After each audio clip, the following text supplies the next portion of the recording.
अजीनी wetland हॉर्मोज़गन प्रांत और हॉर्मोज़ straight के दक्षिण में हीवा और गैज़ नदियों के डेल्टा के आखिर में स्थित है।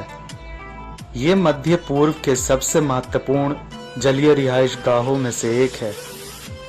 हर साल पक्षियों और पर्यटकों के बड़े समूह पक्षी वैज्ञानिकों के साथ अजीब दलदली भूमि पर जानने और वहाँ के पक्षियों को देखने के लिए सिरिक आते हैं, क्योंकि ये पक्षियों, समुद्री जलीय जानवरों और जंगली जानवरों के रहने के लिए एक सुरक्षित स्थान है।